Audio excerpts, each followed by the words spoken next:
This is the moment Prue McClarty-Hall almost collapsed soon after arriving at this Fitzroy bar. She slumped forward. Right.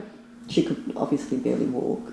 It was the second time Prue says she's had her drink spiked. I thought I had done everything that you're supposed to do to protect yourself. She tested positive for benzodiazepine, with the drug most likely to be Rohypnol. The test was done by a private lab at their own expense. They weren't going to repeat the experience of Prue's first drink spiking when she ended up at Melbourne's St Vincent's Hospital. They checked her pupils and the nurse said, oh yeah. They then said, we can do the test, but our advice would be you need to think really carefully about having that done.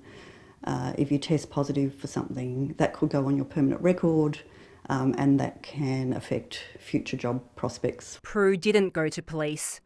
Few women do. A lot of victims are worried that they're not going to be believed, or that worse than not being believed, they might actually be blamed for what's happened to them. Just 16 drink spiking offences have been recorded in Victoria over the past 5 years, but a national study in 2004 estimated thousands of drink spikings took place over a year. It also found a third of spikings resulted in sexual assault. But in the 17 years since, there's been no further national research. We know that it is very underreported, and that lack of data is a huge problem for us because it means we don't know how often it's happening, we don't know where it's happening. But it's happening a lot.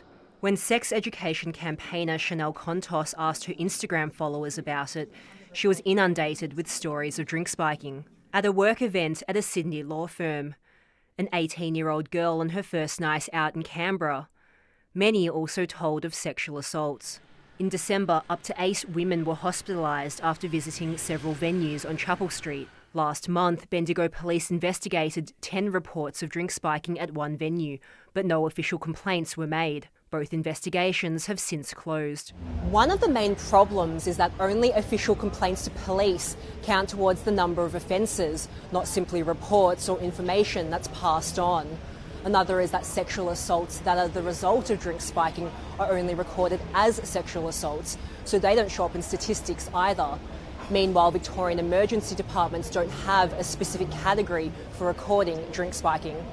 And until the problem is recognised, it can't ever be fixed. Leanne Wong, ABC News, Melbourne.